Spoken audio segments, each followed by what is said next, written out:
Thane police आयुक्तालयाच्या विविध हद्दीत चेन स्नॅचिंग, वाहन चोरी, दरोडा व घरफोडीचे गुन्हे घडत होते।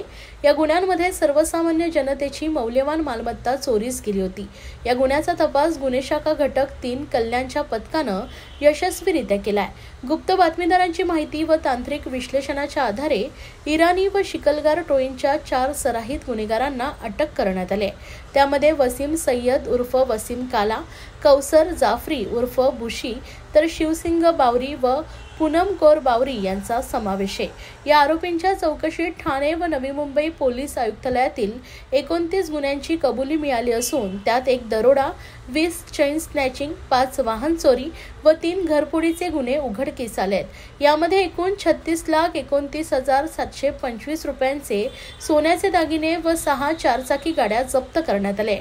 ही कामगिरी पोलीस आयुक्त आशुतोष डुमरे यांच्या मार्गदर्शनाखाली वरिष्ठ निरीक्षक अजित शिंदे यांच्या पथकाने केली।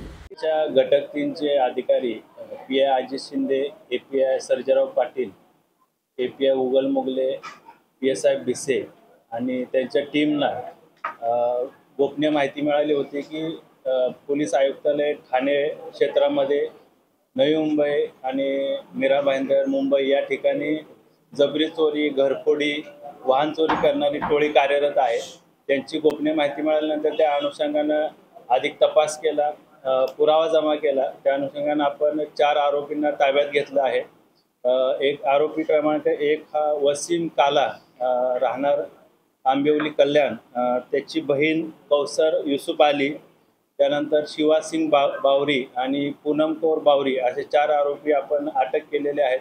अधिक तपास केला असता या आरोपींनी एकूण जवळपास 29 गुन्हे केल्याचं निष्पन्न झालं। त्याच्यामध्ये 20 चेन स्नॅचिंगचे गुन्हे आहेत, 1 दरोड्याचा गुन्हा आहे, मोटरसायकल चोरीचे 5 गुन्हे आहेत, घरफोडीचे 3 गुन्हे आहेत, असे 29 गुन्हे यांच्याकडून आपल्याला उघडकीस आलेले आहेत। त्याच्यामध्ये आतापर्यंत जवळपास 36,29,000चा मुद्देमाल जप्त करण्यात आलेला आहे। सोन्या चांदीचे दागिने, दुचाकी, चारचाकी वाहनं आणि इतर साहित्य असं मुद्देमाल आपण जप्त केलेला आहे।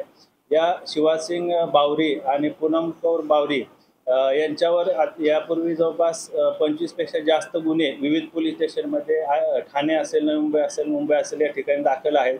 आरोपी वसीम काला आणि त्याची बहीण कौसर युसुफ अली यांच्यावर देखील 30 पेक्षा जास्त जबरी चोरीचे गुन्हे दाखल आहेत। या अनुषंगाने अधिक तपास गुन्हे शाखेचे युनिट 3 चे अधिकारी एसीपी शेखर बागडे यांच्या मार्गदर्शनामध्ये करत आहेत। शिवासिंग बावरी आणि पूनम कौर बावरी हे घरफोडी किंवा दरोड्याच्या अनुषंगाने अनधिकृतपणे घरामध्ये प्रवेश करायचे, मारहाण करून जबरीनं सोन्या चांदीचे दागिने असतील, रोख रक्कम असेल हे चोरून घेऊन जातो। शिकलगार टोळीचं खूप वर्षांनी जे टोळीचं नाव समोर आलं तर कशा पद्धतीने टोळी सक्रिय आहे ठाणे आयुक्तालयामध्ये किंवा बाकी ठिकाणी? शिवासिंग बावरी आणि पूनम कौर बावरी यांची टोळी ही मुंबई परिसरामध्ये, मुंबई असेल, ठाणे, नवी मुंबई, मीरा भाईंदर, पुणे या परिसरामध्ये सक्रिय आहे। हे रेकी करतात, त्याच्यानंतर त्या घरावर पाळत ठेवून त्या अनुषंगाने रात्री दरोड्याचा त्याच्यामध्ये प्रयत्न करतात आणि जी मालमत्ता आहे, रोख रक्कम, दागिने किंवा इतर जी काही मालमत्ता आहे ती जबरीने चोरून घेऊन जातात। सध्या आपल्याला तपासामध्ये एकूण हे 4 आरोपी निष्पन्न झालेले आहेत। ते 4 आरोपी आपल्या ताब्यामध्ये आहेत, अटकेमध्ये आहेत। अजून यांचे कोण साथीदार आहेत का, यांच्यासोबत आधी कोणी मदत केली आहे का, इतर कोण त्यांचे साथीदार आहेत का, या अनुषंगाने पोलीस अधिक तपास करत आहेत।